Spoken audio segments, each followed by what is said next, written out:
기도드리심으로 수요 예배를 하나님 앞에 드리겠습니다. 그들이 해가 있을 동안에도 주를 두려워하며 달이 있을 동안에도 되도록 그리하리로다. 그는 뱀풀이 위에 내리는 비같이 땅을 적시는 소낙비같이 내리리니 그의 날에 의인이 흥왕하여 평강의 풍성함이 달이 닿을 때까지 이르리로다. 아멘. 하늘의 백성들이 해와 달이 있을 동안에도 경건하게 살기를 바라시는 하나님 아버지, 하나님께서 거룩하시니 우리도 거룩한 성도가 되게 하시고 예수님의 성품을 닮아 하늘 축복을 누리고 살게 하여 주시옵소서. 오늘도 성령의 소낙비를 내려주셔서 영원히 흥왕하여 평강의 풍성함을 체험하는 예배가 되게 하여 주시옵기를 예수님의 이름으로 기도드리옵나이다.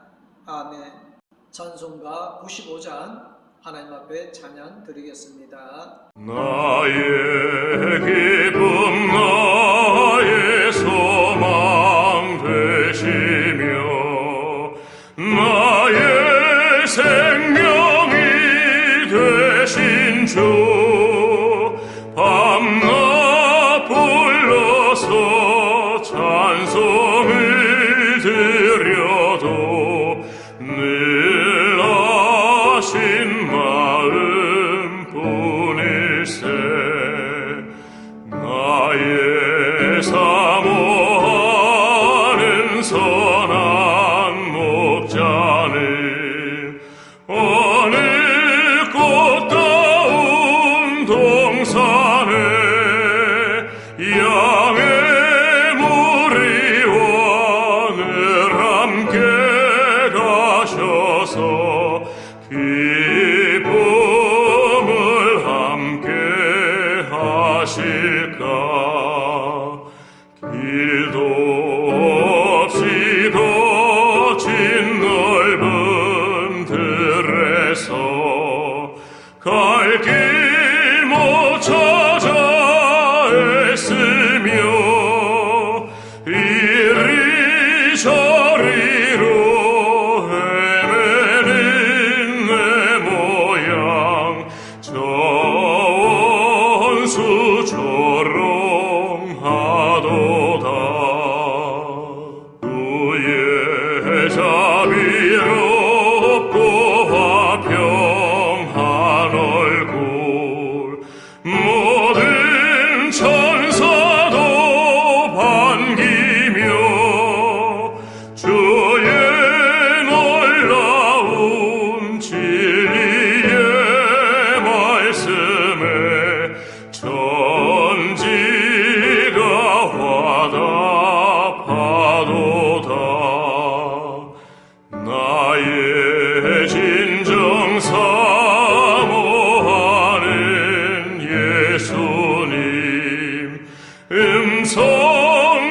음성조차도 반갑고 나의 생명과 나의 참 소망은 오직 주 예수뿐일세.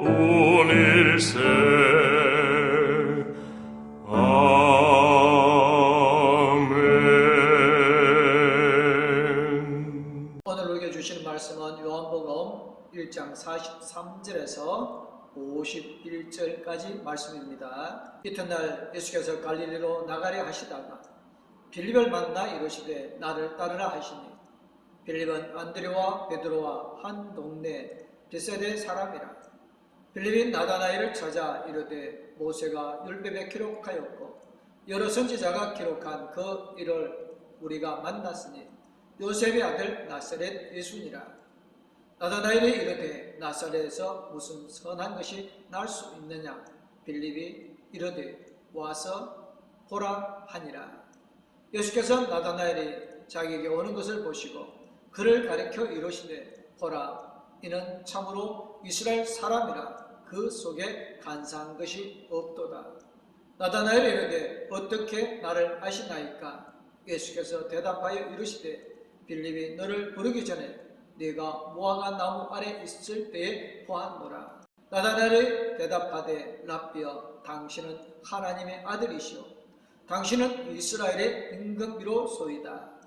예수께서 대답하여 이르시되 내가 너를 무화과 나무 아래서 보았다 함으로 믿느냐? 이보다 더 큰 일을 보리라. 또 이르시되 진실로 진실로 너에게 이르노니 하늘이 열리고 하나님의 사자들이 인자 위에 오르락 내리락 하는 것을 보리라 하시니라. 아멘. 찬송가 565장 하나님 앞에 찬양 드리겠습니다. 예수께로 가면 나를 기뻐요. 걱정 근심 없고 정말 즐거워. 예수께로 가면 나를 기뻐요. 나와 같은 아이 부르셨어요. 예수께로 가면 맞아주시고 나를 사랑하사 용서하셔요. 예수께로 가면 나는 기뻐요. 나와 같은 아이 부르셨어요. 예수께로 가면 손을 붙잡고 어디서나 나를 인도하셔요. 예수께로 가면 나는 기뻐요. 나와 같은 아이 부르셨어요. 요한이 요단강에서 세례를 베풀고 있을 때에 예수님께서 그에게 나오셨습니다. 그때 세례 요한이 예수님 알아보고 보라 세상 죄를 지고 가는 하나님의 어린 양이로다 라고 말하였습니다. 예수님은 하나님의 어린 양으로 세상 사람들의 죄를 지고 십자가에 죽기 위하여 세상에 오셨습니다. 예수께서 요한에게 세례를 받기로 원하였습니다. 그러나 세례 요한은 극구 사양하였습니다. 그러나 예수님께서 이제 허락하라. 우리가 이와 같이 하여 모든 을을 이루는 것이 합당하니라고 말씀하시매 요한이 말씀에 순종하여 예수님께 세례를 베풀었습니다. 예수께서 세례를 받으시고 무트로 올라오실 때에 성령이 비둘기같이 하늘로부터 내려와서 그 위에 머물렀습니다. 예수께서 세례를 받으신 후에 세례 요한의 제자 즉 베드로와 형제 안드레를 넘겨받아 제자로 삼으셨습니다. 이튿날 예수님께서 갈릴리로 나아가시러 가시다가 빌립을 만나 나를 따르라고 말씀하셨습니다. 안드레와 베드로가 동양인 빌립은 예수님의 말씀을 듣고 제자가 되기로 하였습니다. 빌립이 순간 떠오른 사람이 있었습니다. 바로 친구 나다나엘이었습니다. 나다나엘을 찾아가서 말합니다. 모세가 율법에 기록하였고 여러 선지자가 기록한 그 일을 우리가 만났으니 요셉의 아들 나사렛 예수니라고 예수님을 전하였습니다. 나다나엘이 나사렛에서 무슨 선한 것이 날 수 있느냐라고 받아들이지 않았습니다. 그때 빌립이 와 보라고 했습니다. 예수님과 나다나엘이 만났습니다. 주고받는 대화에서 예수님의 정체성이 나타나게 되어집니다. 예수님을 바로 알고 믿도록 이끌어주는 말씀입니다. 예수님이 누구신지 다 같이 말씀을 통하여 살펴보도록 하겠습니다. 먼저 와서 보아야 하는 예수입니다. 나다나엘은 무화과 나무 아래에서 기도하고 있었습니다. 그가 무슨 기도의 제목을 가졌는지는 본문에 나타나지 않습니다. 빌립이 나다나엘을 찾아가서 모세가 율법에 기록하였고 여러 선지자가 기록한 그 일을 우리가 만났으니 요셉의 아들 나사렛 예수니라고 증언하였습니다. 빌립이 예수님에 대하여서 아주 구체적으로 설명을 하였습니다. 그랬더니 나다나엘의 반응은 그리 썩 좋지가 않았습니다. 나사렛에서 무슨 선한 것이 날 수 있느냐는 반응입니다. 나사렛은 시골이요, 메시아가 난다는 예언이 없는 곳입니다. 그러니 나다나엘의 말도 일리가 있지 않습니까? 아마 나다나엘은 미가 선지자 예언을 알고 있었던 것으로 보입니다. 미가 선지자가 베들레헴 에볼라다야, 너는 유다 족속 중에 작을지라도 이스라엘을 다스릴 자가 네게서 나올 것이라. 그의 근본은 상고의 영혼에 있느니라. 빌립은 아차하고 당장 말을 바꿨습니다. 예수님께는 와서 보라, 그렇게 말하였습니다. 이성적이고 냉정한 판단의 소유자로 보이는 나다나엘이 마음을 바꿔 금방 예수님께로 나왔습니다. 우리는 여기서 예수님의 복음을 전하는 방법을 발견할 수가 있습니다. 복음 전도는 이론이 아닙니다. 복음 전도는 실제로 와서 보라고 해야 하는 것입니다. 와서 보고 예수님을 만나야 합니다. 만나면 믿음이 생기고 만나면 구원의 확신으로 나아가는 것입니다. 흔들리지 않는 신앙이 되어지는 것입니다. 와서 예수님을 만나야 하는 것입니다. 둘째로 기도의 모습을 보시는 예수님이십니다. 빌립엔도로 나다나엘이 예수님께 나왔습니다. 그런데 이게 어찌된 일입니까? 예수님께서 나다나엘을 한눈에 알아보신 것입니다. 보라, 이는 참으로 이스라엘 사람이라. 그 속에 간사한 것이 없도다. 예수님의 말씀을 따르면 나다나엘이 진짜 이스라엘 사람이고 그에게 간사한 것이 없다는 것입니다. 나다나엘은 거짓이 없고 진실한 사람이라는 말씀입니다.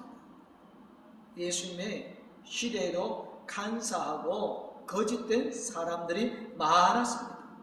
바리새인들과 서기관들, 자칭 거룩한 사람이라고 하면서도 실제로는 간사하고 거짓되고 위선되게 살았습니다. 그들은 자신들만의 믿음이 있고 진실하다고 주장했지만 하나님과 백성들을 속이며 살았습니다. 그래서 그 시대에 참된 이스라엘 사람이 꼭 필요했습니다. 예수님께서 나다나엘을 한눈에 알아보시자 나다나엘은 깜짝 놀라며 어떻게 나를 아시나이까? 라고 48절에 물었습니다. 예수님께서 빌립이 너를 부르기 전에 네가 무화과 나무 아래 있을 때에 보았노라고 말씀하셨습니다. 나다나엘이 무화과 나무 아래에서 기도하고 있을 때에 주님께서 그를 보았습니다. 주님은 우리가 어디에 있든지 항상 보고 계십니다. 우리가 무엇을 하는지도 주님은 아십니다. 우리의 일상생활이 항상 분주하고 주님을 잊고 사는 경우가 많지만 그럼에도 불구하고 우리가 은밀한 장소에서 기도하고 있을 때 주님께서 지켜보시며 기도에 응답하여 주십니다. 셋째는 하나님의 아들이신 예수님입니다. 예수께서 자신의 실체를 알아보시고 인정해 주셨을 때 나다나엘은 랍비야, 당신은 하나님의 아들이시오 이스라엘의 임금이로소이다 라고 고백하였습니다. 이 고백은 베드로가 주는 그리스도시요 살아계신 하나님의 아들이라는 신앙 고백만큼 훌륭한 고백입니다. 우리는 신앙 고백을 주일 예배 시간마다 암송합니다. 그러나 자주 잊어버리고 신앙 고백과는 다른 행동을 한다는 것이 문제입니다. 신앙 고백은 입으로 중얼거리는 주문이 아닌 것입니다. 주문은 100번, 1000번, 10,000번을 외워도 구원받을 수 없고 자기의 소원도 이루어지지 않습니다.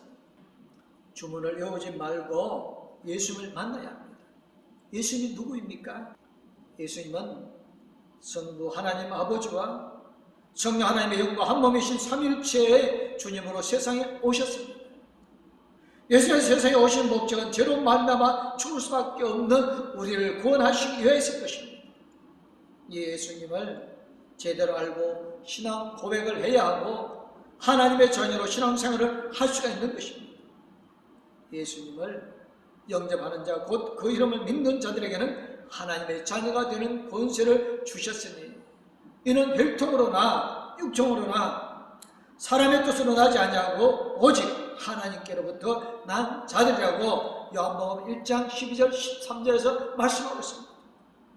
이 말씀과 같이 예수님을 하나님의 아들로 믿고 영접해야 하나님의 자녀가 되는 권세를 누리며 영원히 살 수 있습니다. 네 번째로는 더 큰 일을 보이실 예수님이십니다. 나다나엘의 신앙 고백은 예수님을 기쁘게 하였을 뿐만 아니라 자신까지 엄청난 축복을 받게 하셨습니다. 베드로가 위대한 신앙 고백을 하고 교회의 반석이 되고 음부의 권세가 이기지 못하는 능력으로 천국 열쇠를 받은 것처럼 나다나엘도 엄청난 은혜를 받았습니다. 예수님께서 내가 너를 무화과 나무 아래에서 보았다므로 믿느냐? 이보다 더 큰 일을 보리라고 말씀하셨습니다. 이 말씀에서 더 큰 일이란 예수께서 공생의 병든 자를 치유하시고 죽은 자를 살리시며 물고기 2마리와 보리떡 5개로 5,000명 이상을 먹이시고 바다 위를 걸어가신 사건들을 이루게 되어집니다. 그리고 이어서 진실로 진실로 너희에게 이르노니 하늘이 열리고 하나님의 사자들이云제에 오르락내리락 하는 것을 보리라고 말씀하셨습니다. 예수님과 나다나엘이 나누는 대화는 아주 신비로운 경지까지 이르렀습니다. 주님을 믿고 따르는 성도들에게 하늘이 열리는 처음과 천사가 주님의 오르락내리락 하는 영광을 볼 수 있다는 말씀입니다. 주님께서 십자가에서 인류의 죄를 대신하여 죽으시고 사흘 만에 부활하셔서 하늘로 승천하실 것을 미리 말씀하신 것입니다. 예수님이 나다나엘의 미래를 예고하셨습니다. 진실한 사람, 기도하는 사람에게는 예수님이 행하시는 큰 일을 보인다는 것입니다. 어두운 세상에서 의인이 멸시받을 수 있지만 예수님의 하늘의 일을 신앙에게 보여주시는 것입니다. 우리 봉독교회 모든 성도님들 이 땅이 어렵고 힘이 듭니까? 그러나 여러분의 믿음을 통하여 여러분의 신앙 고백을 통하여 하늘의 일을 이루어가는 복된 성도님들 되어주시기를 주님의 이름으로 축원합니다. 아멘. 기도하겠습니다. 사랑하는 하나님 아버지 감사드립니다. 코로나19로 교회와서 예배하지 못하고 우리의 삶의 자리에서 예배하오니 하나님께서 기뻐 받아주시고 응답하여 주셔서 하루빨리 코로나19 사태가 끝나게 해주시고 하나님 앞에 영광과 찬양드리게 하여 주실 줄 믿습니다. 봉독교회 성도들이 있는 그곳에서 하나님 앞에 찬양할 때마다 기도할 때마다 응답하여 주시고 복내려 주시옵소서. 우리 봉독교회 모든 성도들의 신앙 고백에 하나님께서 넘치도록 채워주심을 믿사옵고 거룩하신 우리 주 예수 그리스도의 이름으로 기도드리옵나이다. 아멘. 이제는 우리를 죄에서 건져 하여 주신 우리 주 예수 그리스도는 어느 곳에 있든지 우리의 기도를 들어주시고 우리의 힘이 되어주시는 하나님 아버지의 그 큰 사랑과 우리 나갈 길을 영원토록 인도해 주시고 동행하여 주실 성령님의 감화 감동 위로 교통 충만하심 봉독교회 모든 성도님들과 가족들 위해 이제부터 영원토록 함께하옵기를 간절히 축원하옵나이다. 아멘.